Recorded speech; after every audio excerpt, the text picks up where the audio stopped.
2020 இந்தியாவில் இருக்க மக்கள் மட்டும் இல்லை, உலகத்தில் இருக்க எந்த மக்களுமே 2020 மறக்கவே முடியாத மாதிரி அந்த 2020லேருந்து ஒரு 2 வருடம் உலகில் இருக்க பல மக்களுக்கு பல இழப்புகளை கொடுத்து பல திசைகள் மாற்றம் இருந்து பல பேர் இறந்தும் போனாங்க.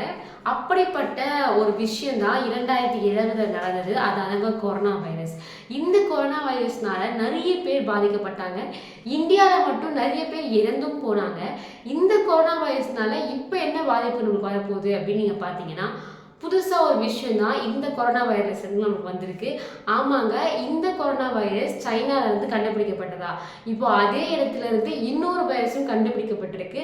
அந்த வைரஸ்னால நம்மளுக்கு ஏதாச்சும் பிரச்சனை இருக்கா அப்படின்றது தான் இந்த வீடியோ உங்களுக்கு முழுசாக சொல்ல போகுது.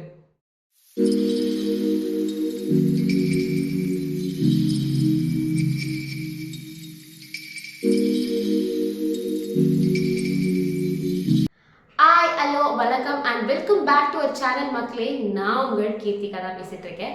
நம்ம இந்த வீடியோவில் என்ன பார்க்க போகிறோம் அப்படின்றதுக்குள்ள போகிறதுக்கு முன்னாடி இந்த மாதிரியான நிறைய இன்ஃபர்மேட்டிவான வீடியோஸ், ஃபன், என்டர்டைன்மெண்ட் அப்படின்ற நிறைய விஷயங்களை நீங்கள் என்னோட சேனலில் பார்க்கணும்னு நினச்சிங்க அப்படின்னா மறக்காமல் என் சேனலை சப்ஸ்கிரைப் பண்ணிக்கோங்க. பக்கத்தில் இருக்க பெல் ஐக்கனை ப்ரெஸ் பண்ணுங்கள்.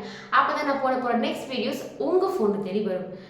சப்ஸ்கிரைப் பண்ணிட்டீங்கன்னு நினைக்கிறேன். பண்ணலன்னா இன்னும் சீக்கிரமாக பண்ணிட்டு வந்துடுங்க. நம்ம இந்த வீடியோவை கண்டினியூ பண்ணலாம். 2020 மக்கள் யாருமே மறக்க முடியாத ஒரு ஆண்டாக அது கண்டிப்பாக இருக்கும்.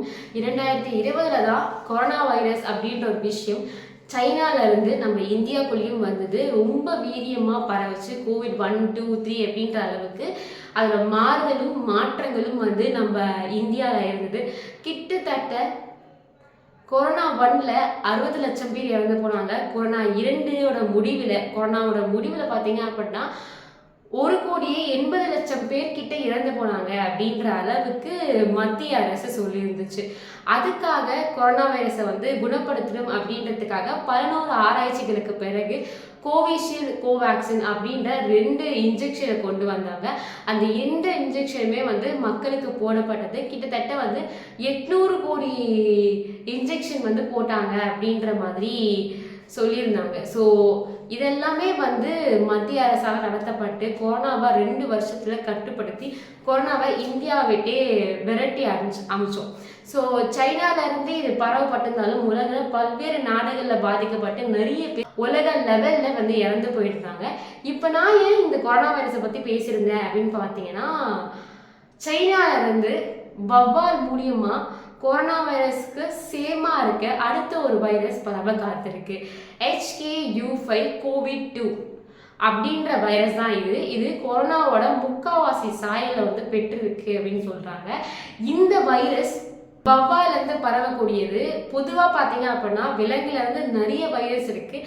அந்த எல்லா வைரஸுமே மனுஷங்கிட்ட பரவுமான்னு கேட்டிங்கன்னா கிடையாது அப்படின்றது தான் சயின்டிஸ்ட் சொல்கிற ஒரு விஷயம். ஆனால் இந்த கொரோனா வைரஸ் மட்டும் மக்கள் ரொம்ப வாட்டி எடுக்குது அப்படின்னு பார்த்தீங்கன்னா, இது அந்த கொரோனா வைரஸ் அளவுக்கு வீரியம் இருக்குமான்னு கேட்டிங்கன்னா கண்டிப்பாக கிடையாது அப்படின்ற மாதிரி தான் சொல்லியிருக்காங்க. ஆனால் கொஞ்சம் வீரியங்கள் இருக்கக்கூடும். அது மட்டும் இல்லாமல் கொரோனா வைரஸோட ஃபேமிலியிலேருந்து வந்ததுனால அது மாதிரியான பாதிப்புகள் இருக்க சான்சஸ் நிறையவே இருக்கு.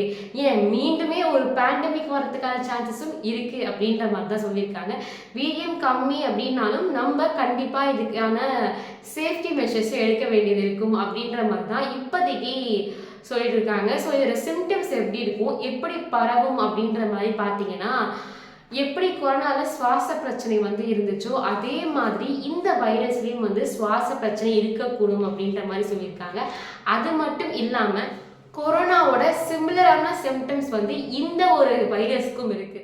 காய்ச்சலாக இருக்கட்டும், இரும்பல், தொண்டை புண், உடம்பு பலவீனமாக இருக்கிறது, சோர்வு அடைஞ்சிறது, உடம்பு வலிக்கிறது போன்ற நிறைய இந்த மாதிரியான சிம்டம்ஸ் தான் இந்த ஒரு வைரஸ்க்கும் இருக்கு. ஸோ இந்த வைரஸ் எப்படி பரவும் அப்படின்னு பார்த்தீங்கன்னா, ஒரு பாலூட்டி விலங்குல இருந்து இன்னொரு பாலூட்டிகளுக்கு பரவி அது வழியா மனிதனுக்கு பரவக்கூடும் அப்படின்ற மாதிரி சொல்லியிருந்தாங்க. என்னதான் இது வீரியம் கம்மியாக இருந்தாலும் இதோட தாக்கம் எந்த அளவுக்கு நம்ம உலகத்துல இருக்க போகுது அப்படின்றது நம்ம இனிமேல் தான் பார்க்கவும் போறோம்.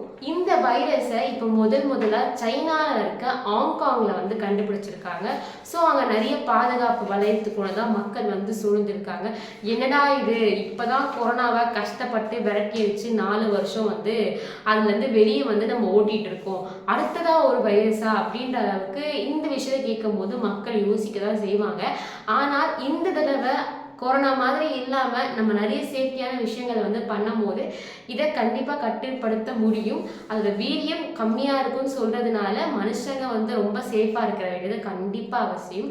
ஸோ இந்த வைரஸ் எந்த அளவுக்கு வீரியத்தை கொடுக்க போகுது, கொரோனா அளவுக்கு இருக்குமா, இல்லை மருத்துவர்களும் நிபுணர்களும் சொல்கிற மாதிரி அந்த அளவுக்கு தாக்கத்தை ஏற்படுத்தாதா அப்படின்றத போக போக வீடியோஸில் நீங்கள் கண்டிப்பாக பார்ப்பீங்க. அண்ட் இந்த ஒரு விஷயத்தோட நான் இன்னைக்கு கிளம்பி நேரம் வந்தாச்சு. அன்டில் தென் உங்கள் கீர்த்திகா சைனிங் ஆஃப். பாய் மக்களே, see you.